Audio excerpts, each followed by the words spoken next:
Hi YouTube, I just wanted to make this video regarding my thoughts about Haitham. I recently got him like on the first day, and so I didn't really expect to build him right away. But ever since then, my thoughts about him changed, and of course, being a DPS character, I would have loved to try him. Just like with any other character that I pull for, I do try to build them when I can, with the exception, of course, from other standard 5-star characters like Dilo, Kiching. I haven't really gotten down to actually build them yet, but I will though in the future. But anyway, that's besides the point. My main point about this is that Haitham actually feels definitely a lot like a DPS character. While I don't have a very specific knowledge about whether a character is a hyper carry or what have you, I do know that he is a DPS character and really does show that in his gameplay. It does take a while for you to understand how he works or how his kit works, particularly because of the mirror mechanics. But even after that, when you actually try to nail it down and try to practice it yourself, it actually is pretty fun. And pretty much in the overworld, you rarely need to do a very complicated combo using him, because he, and along with just, literally just Kuki Shinobu and him, they can actually kill almost anything in the overworld, which is super amazing. The only reason why I have Nahida here is because she's the only one I have with the Deepwood set, and otherwise I would have just gone with somebody else completely.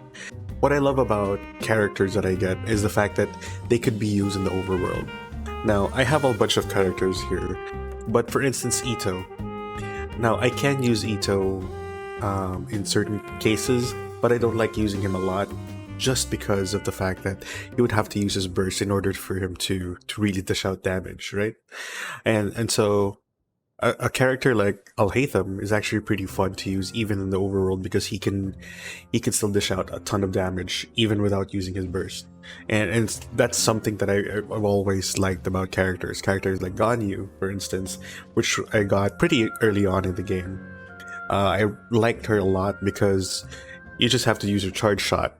Just using her charge shot alone is enough to defeat most of the overworld enemies. And I love that about Haitham. I did want to do this while I'm recording, just so you know that I do love the character.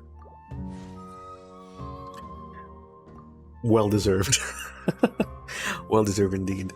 And so, for anybody who's on the fence pulling him, there are a few considerations that you would have to take into account, right?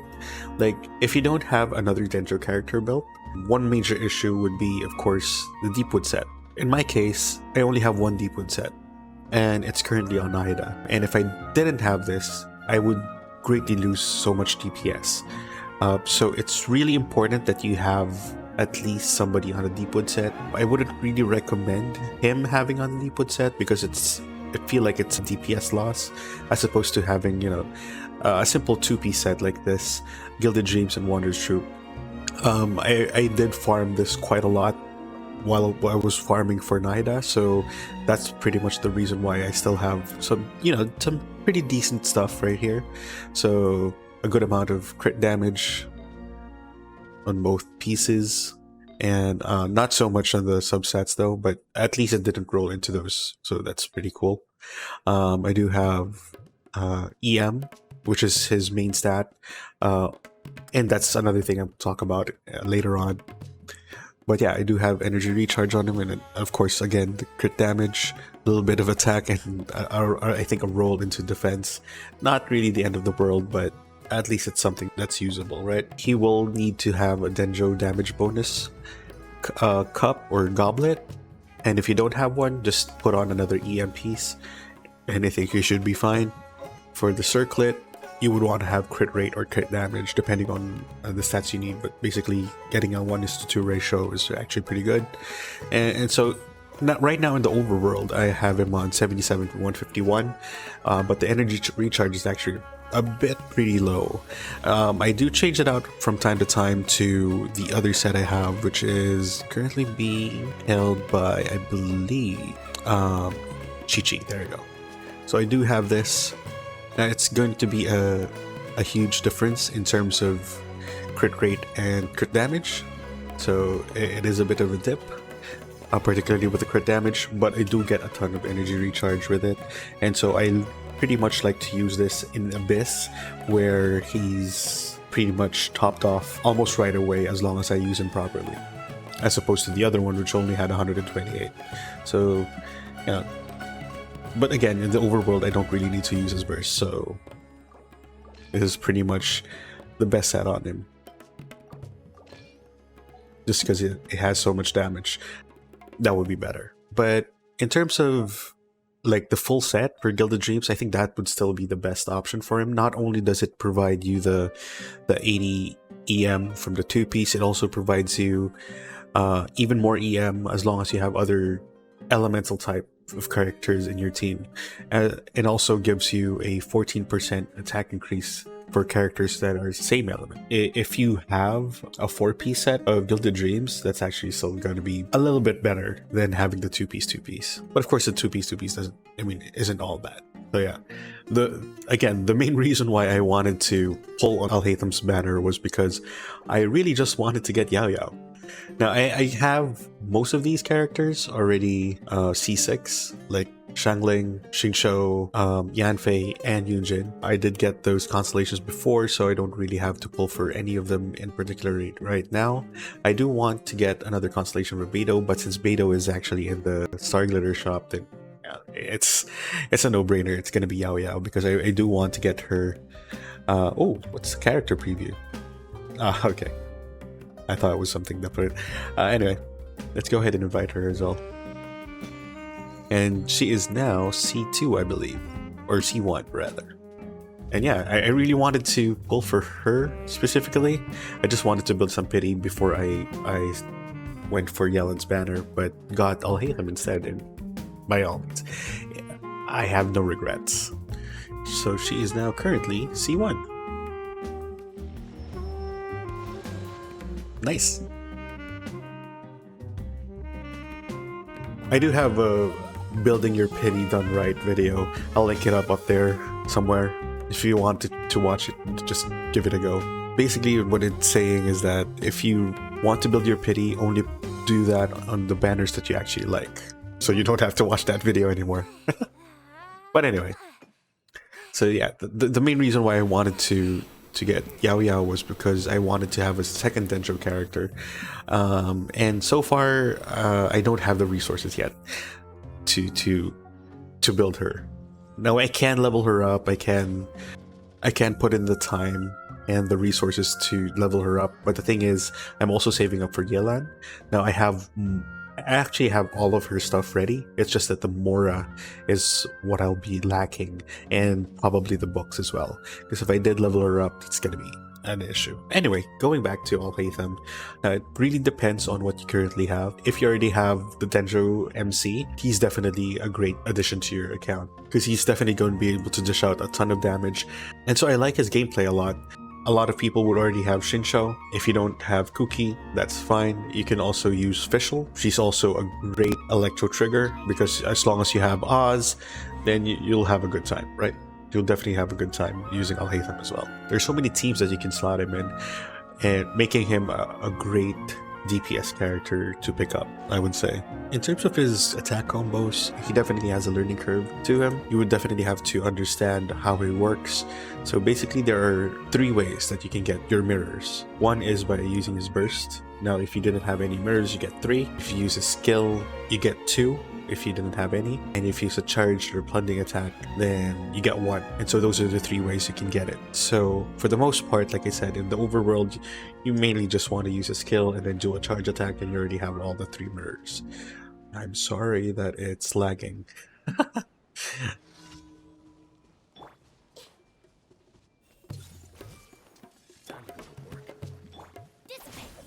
Like, where's it? This way.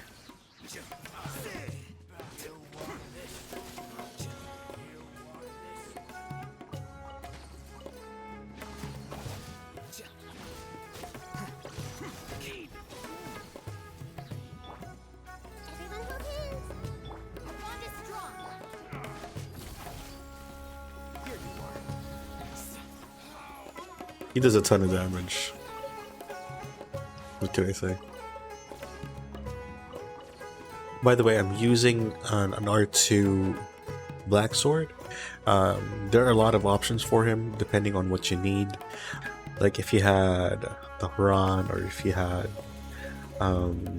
Nisplitter, or if you had the Primordial Jade Cutter, then that's going to be very good for him, because they might be just stat sticks for him, but at the same time it also helps you focus more on other stats like energy recharge and EM. But for the other options, I think the best way to go about it would be to use an EM weapon, something like the Tokubushi Gure or the Iron Sting, for instance. That would be a good option for him. I wouldn't really recommend the Alley Flash because I don't think it gives that much elemental mastery, even at level 90, so not really a great option. As for something like Lion's Roar or the weapon that we got from Kazuha's story quest, I don't think those are excellent. They are usable, but not the best, particularly because they don't really provide you that much value in terms of the attack stat, because while he does double dip into both elemental mastery and attack, his projection mirror attacks actually provide more damage coming from EM rather than from attack. So that's something to consider. Now, if you're really lacking on energy recharge, it's also a good option to have the Sapwood Blade on him, along with, of course, something like the Favonius Sword or even the Sacrificial Sword. Any of these weapons are actually pretty decent if you are looking for more energy recharge, or if you just don't have a sword billet for your Iron Sting. I think that's still going to be a good option. Or if you're really pressed on not having any weapons at all, then picking up the Dark Iron Sword from Liyue is also a good option. While it's not the best, but since you are doing an Electro, mostly you're going to be proccing an Electro related reaction, then it's still going to increase his attack by 20%. So I think that's still pretty good, and it's for 12 seconds. So you know, if like I said, if you don't have any other weapon, then yeah, you could use this. But for me, since I do want more crit rate, I actually am using the Black Sword, and I'm actually planning on refining this even more. Oh yeah, attack patterns. His attack patterns are actually pretty cool. He has different attack animations. So whenever he does his projection mirror attack, there are 3 phases to it. Basically, it's like a slash if it's just 1 mirror. It's like a boomerang if it's 2 mirrors, and 3 the 3 mirror projection attacks are actually pretty cool, because it's like it's raining swords on the enemy. And so let's test it out on our boy Masanori as usual. So this is with just 1. Just a slash. And of course, if you do your burst, you get 3. There you go. That's the best one. There, and that's like the boomerang kind of attack. That's for the 2 stacks. Don't even bother to use, because they say that you're supposed to do like a string of attacks, and you're also supposed to like do charge attacks in between as well. For this attack pattern, if you are going to try to maximize his damage output, then it would go something like this, right? Let's activate Masanori.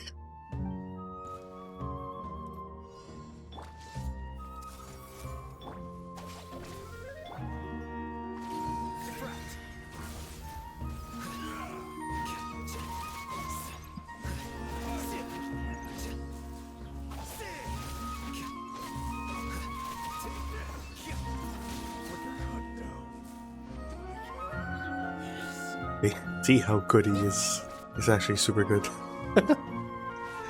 And so if you are thinking of pulling for him and you just want to get a good main DPS for your account, then I think he's pretty much a good option. Again, with the consideration that you also have another Dendro unit built. You will also have to have at least the Deepwood set on one of your other Dendro units. Whoever it would be, whether it's Nahida if you have her, or the main character, or Kale, or basically any other Dendro character.